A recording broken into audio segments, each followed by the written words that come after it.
అందం, ఆరోగ్యం, ఆత్మవిశ్వాసం అనూస్తో సాధ్యం. ట్రాన్స్ఫర్మేషన్ సర్వీసెస్ పైన ఫ్లాట్ 50% డిస్కౌంట్. అనూస్ సిన్స్ 1982. నమస్తే వనిజ గారు. నమస్తే అండి. వనిజ గారు, దీపం దీనికి సంబంధించి ఎన్నో డౌట్లండి, రకరకాల అనుమానాలు. ఏ నూనెతో పెట్టాలి, ఎన్ని ఒత్తులు వేయాలి, ఏ సమయంలో పెట్టాలి, రకరకాల అనుమానాలు. అంటే ఆధ్యాత్మికత అనే అంశం గురించి మనం మాట్లాడుకుంటూ పోతే అన్ని ప్రశ్నలే వస్తూనే ఉంటాయి, ఒక దాని తర్వాత ఒకటి. కరెక్ట్. అది ఎలా ఉంటుందంటే అది ఒక భక్తి, భయం వీటితో కూడుకుని ఉంటుందండి. ఇది చేస్తే తప్పేమో, ఇది చేయకూడని భక్తి. Yes, exactly. అయితే ముందు దీపం గురించి మాట్లాడుకుందామండి. నూనె, ఏ నూనెతో దీపం పెట్టాలంటారు? అయితే ఇది క్వశ్చన్ అందరికీ ఉంటది. అంటే మనం ఇప్పుడు చాలా మట్టుకు ఇన్ఫర్మేషన్ కూడా అవైలబిలిటీ ఉంది కదా. ఈ ఒక నూనెతో పెడితే ఇది, ఒక నూనెతో పెడితే అది, ఆవు నెయ్యితో పెడితే ఒక లాభం ఉంటది, నువ్వుల నూనెతో పెడితే ఇంకొకటి, కొబ్బరి నూనెతో పెడితే ఇంకొకటి, అట్లా రకరకాల. శివరాత్రి వస్తే విప్ప నూనెతో పెట్టాలి అట్లా అంటారు, కార్తీక మాసంలో ఆవుని, ఇట్లా అని మనకి రకరకాల డౌట్స్ ఉన్నాయి. అయితే ఏ నూనె పెట్టాలి అంతకంటే ముందు మనం మాట్లాడుకోవాల్సింది ఎంత ప్యూర్ గా మనం పెడుతున్నాం అన్నది 100% ఇంపార్టెంట్. ఇప్పుడు చూస్తే ఆయిల్ తీసుకొచ్చి మనం దీపం పెడితే పూజ నూనె అని దొరుకుతుంది ఒకటి, నార్మల్ గా ఆ పేర్లు మనం మెన్షన్ చేయము. ఓకే, పూజ నూనె అది తెచ్చి ఇంట్లో వెలిగిస్తే ఏదో దీపావళికి టపాకాయలు పేలినట్టు మధ్య మధ్యలో సౌండ్స్ టప్ టప్ అని సౌండ్ వస్తూ ఉంటుంది. అండ్ మనం వెళ్ళినప్పుడు షాప్స్ లో ఏదైనా పూజ సామాన్ షాప్ కి వెళ్ళినప్పుడు ఏదైతే తక్కువ రేట్ ఉంటుందో అది తెచ్చేస్తాం మనం. నార్మల్ గా ఆ టెండెన్సీ మనకు, అది అంటే అంత కేర్ఫుల్ గా ఉండం మనం. దీపం పెట్టాలి. మార్కెట్ లో కూడా పూజకి సంబంధించి సపరేట్ నూనె అనగానే ఒక బాటిల్ వచ్చేస్తుందండి, క్వాంటిటీ ఎక్కువ కనిపిస్తుంది. మీరు అన్నట్లుగా పేర్లు ఎందుకు కానీ క్వాంటిటీ చక్క ఎక్కువ కనిపిస్తుంది. పూజ అనేది సపరేట్ గా దొరుకుతుందని తెచ్చుకుంటున్నాం కానీ క్వాలిటీ అనేది ఆలోచించలేకపోలేదు, క్వాలిటీ లేదు అందులో. అండ్ అందుకని మన ఇంట్లో సామాన్ చూస్తే దీపారాధన చేసేవి నల్లగా అయిపోతాయి సాయంత్రానికి. పొద్దున ఎంత మనం అన్ని చేస్తాము, సాయంకాలం మళ్ళీ దీపం పెట్టడానికి వెళ్ళి చూస్తే ఇంకా అవి తీసి వేరే దాంట్లో పెట్టాల్సిందే, అంత బ్లాక్ గా.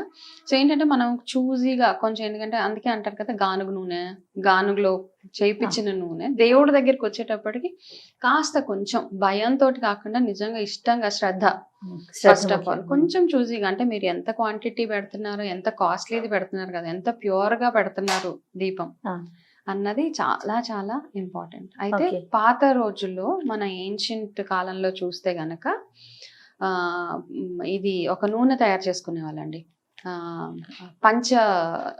5 రకాల పంచమూలికలతో అనమాట. ఇప్పుడు అష్టమూలిక తైలం అని మనకు ఒకటి దొరుకుతుంది. పాతకాలంలో, ఇప్పుడైతే మనం మర్చిపోయాం, స్లోలీ అది వెళ్ళిపోతా ఉంటది. ఓకే, అయితే మా ఇంట్లో నేను అదే ట్రై చేస్తాను. ఈ కన్ఫ్యూజన్ ఎందుకు మనకి కదా, ఏ నెయ్యి పెట్టాలి, ఏ నూనె పెట్టాలా, ఈ కన్ఫ్యూజన్ లేకుండా మనకి ఏంటంటే చక్కగా, ఇప్పుడు దీపం ఏంటి, త్రిశక్తి కదా, దీపం వెలుగునిస్తుంది. మనం దీపం లేకుండా పూజే స్టార్ట్ చేయలేం, ప్రధానం కదా, ప్రధానం ఫస్ట్. ఎందుకంటే ఆ దీపం వెలిగించే ముందు మనకు అంత విజ్డమ్ రావాలి. లక్ష్మీ, సరస్వతి, మహాకాళి స్వరూపం దీపం. సో ఆ త్రిశక్తుల నుంచి మనకు రావాల్సిన ఏంటంటే పవర్ ఏదైతే ఉందో, వెల్త్, హెల్త్, ప్రాస్పెరిటీ, విజ్డమ్, జ్ఞానం అన్ని రావాలంటే ఫస్ట్ ఆ దీపం వెలిగించాలి. ఆ దీపం వెలిగించడానికి కూడా ఒక మీనింగ్ ఉందండి దాని వెనకాల. ఎందుకు వెలిగిస్తాం అని కూడా ఒక మీనింగ్ ఉంది. ఒకటి లైట్, వెలుతురిస్తుంది. 2 ఏంటంటే మన బాడీలో ఏవైతే 7 చక్రాస్ ఉంటాయో, మనం ఎప్పుడైతే దీపం వెలిగిస్తామో 7 చక్రాస్ యాక్టివేట్ అవుతాయి అనమాట. అండ్ ఇందులో కూడా ఒక్కొక్క ఆవు నెయ్యితో పెడితే మన మణిపుర చక్ర యాక్టివేట్ అవుతుంది అట్లా అంటారు. ఎందుకంటే మనం దీపం ముందు కూర్చుంటాం కదా, దాంట్లో నుంచి వచ్చే ఆరా గానీ, ఆ ఫ్రాగ్రెన్స్ గానీ అది మెల్లిగా కరుగుతూ ఉంటది కదా. సో మన బాడీలో ఉన్న ఒక్కొక్క చక్రాన్ని అవి యాక్టివేట్ చేస్తాయి. అంటే ఒక్కొక్క నూనెకి ఒక్కొక్క చక్రాన్ని యాక్టివేట్ చేసే అంత శక్తి ఉంటుంది, ఇంక్లూడింగ్ ఫ్లవర్స్ కూడా. మనం పెట్టే ఫ్లవర్స్ లో కూడా అంతే ఇదనమాట. ఒక్కొక్క అంటే హెర్బల్ మెడిసినల్ బెనిఫిట్స్ అందులో. మనం దేవుడికి ఇన్ని పువ్వులు వేసి పూజ చేసి అక్కడ కూర్చుంటాం కదా, ఆ ఒక్కొక్క ఫ్లవర్ లో నుంచి ఒక మంచి స్మెల్ వస్తుంది కదా, అది ఒక స్మెల్ లాగే చూడకూడదండి. అది మన ఒంట్లోకి వెళ్ళినప్పుడు దాంట్లో ఉన్న మెడిసినల్ వాల్యూ అనమాట. తులసి కోట దగ్గర కూర్చోండి, తులసి వనంలో కూర్చోండి, హెల్త్ బాగుంటది ఆ గాలి అంటారు కదా. సిమిలర్లీ మనం వేసే పువ్వుల్లోంచి కూడా అంత హెల్త్ ఉంటది. అయితే ఈ 5 మూలికలతో తయారు చేసుకునే ఆయిల్ కి ఒక కౌంట్ ఉంటది అనమాట. అంటే ఎవరికైనా డౌట్ ఉంటే గనక ఇది ప్రిపేర్ చేసుకుంటే ఇక మీరు రెండో ఆలోచన పెట్టుకోక్కర్లేదు, తప్పకుండా. ఓకే, ఎందుకంటే ఆయిల్ మనం ఎంత మంచిది యూజ్ చేస్తామో దాన్ని బేస్ చేసుకునే మన ప్రాస్పెరిటీ, మన అభివృద్ధి డిపెండ్ అయి ఉంటది. ఓకే, ఇవి ఎలా తయారు చేసుకోవాలి వనిజ గారు? కొబ్బరి నూనె ఒకటి 35 అంటే దీనికి ఒక క్వాంటిటీ ఉంది అనమాట, సగం సగం వేసేయడం కాదు. కొబ్బరి నూనె ఒక 35%, 35% కొబ్బరి నూనె, 20% ఆవు నెయ్యి, 15 విప్ప నూనె, 10 నువ్వుల నూనె, 10 ఆముదం. ఓకే, ఈ క్వాంటిటీ ఇది కలిపి చక్కగా మీరు ఒక మంచి బాటిల్లో దేవుడికని సెపరేట్ గా నూనె తయారు చేసుకుని, అప్పుడు మీకు ఆ ఫీలింగ్ ఉంటది కదా, దేవుడి నూనె సెపరేట్ గా మాకు ఉంది అని. ఇప్పుడు ఈ 5 వాటితోటి తయారు చేసి మీరు పెడితే ఒక్కొక్క దానికి ఒక్కొక్క బెనిఫిట్ అన్నట్టు. ఆవు నెయ్యితోటి మన వెల్త్ ప్రాస్పెరిటీ బాగుంటది, కొబ్బరి నూనెతోటి మన హెల్త్ బాగుంటది, విప్ప నూనెతోటి జ్ఞానం, అట్లా ఒక్కొక్క దానికి ఒక్కొక్క మీనింగ్ తోటి తయారు చేసేవాళ్ళండి. ఇప్పుడు మనం రాను రాను ఈ పద్ధతి మర్చిపోయి ఈజీ పాపం అంత పనులు అవి ఇవి మనకున్న బిజీ షెడ్యూల్స్ లో బిజీ అయిపోయి మనం ఏం చేస్తాం, ఏది పడితే అది తెచ్చేయడం కొనేయడం అంతే, వాటితోటే వాడేస్తున్నాం.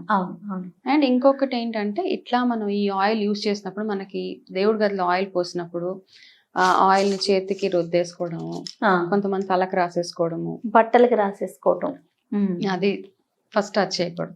సెపరేట్ మీరు వేసుకునే బట్టలకి మాత్రం రాసుకోవద్దు, దానికోసం సెపరేట్ ఒక క్లాత్ పెట్టి, ప్రతి దానికి ఒక సైంటిఫిక్ రీజన్, ఒక ఈ రీజన్ కూడా ఒక సైంటిఫిక్ రీజన్ ఉంది,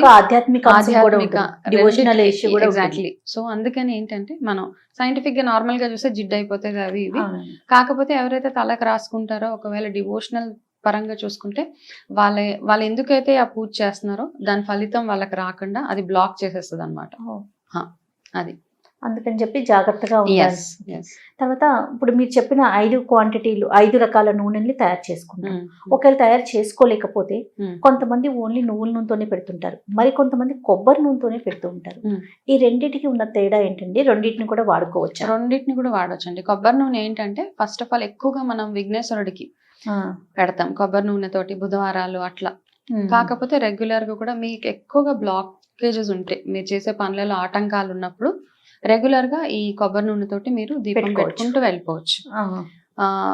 నువ్వుల నూనె అన్నిటికంటే నార్మల్ గా ఫస్ట్ ఆవు నెయ్యి, సెకండ్ నువ్వుల నూనె, అది కూడా ప్యూర్ గా ఉండాలండి. నువ్వుల నూనె ఏంటంటే మనకి ఈవిల్ ఏదైనా మనకి గ్రహ దోషాలు ప్రతి జాతకాల్లో ఏదో ఒక గ్రహ దోషం ఉంటది కదా, ఆ గ్రహ దోషం పోవడానికి నువ్వుల నూనె అని చెప్తారనమాట. సో నువ్వుల నూనె ఏంటంటే అన్నిటికంటే బెటర్, న్యూట్రల్ గా ఉంటది, మన గ్రహ దోషాలు ఏదున్నా ఆ ఒక్క నూనెతోటి అన్ని ఎలిమినేట్ అయిపోతాయని అదొకటి. అందుకని ఎక్కువగా నువ్వుల నూనె వాడతారు. కానీ ఇప్పుడు ఏంటంటే ఆ నువ్వుల నూనెలో విపరీతంగా కల్తీ వచ్చేసి ప్యూర్ మార్కెట్ లో దొరికేది అదే ప్యూర్ అనుకుని తీసుకుంటున్నాం. అవునవును, బట్ మీరు అంటున్నట్లుగా చాలా కల్తీ వస్తుందండి. సో కాస్త ఆచితూచి కొంచెం పూజ మన మీద ఎంత శ్రద్ధగా మనం చేసుకుంటాము, మన హెల్త్ గురించి మనం ఎంత పర్టికులర్ గా ఉంటాము, క్యాలరీ కాన్షియస్ అవంతా ఎట్లా ఉంటామో దేవుడి దగ్గరికి వచ్చేటప్పుడు కూడా అంతే కాన్షియస్ గా మనం కొనే ప్రతి వస్తువుని కాస్త ఆచితూచి కొని చూసి మంచిది అన్నమాట.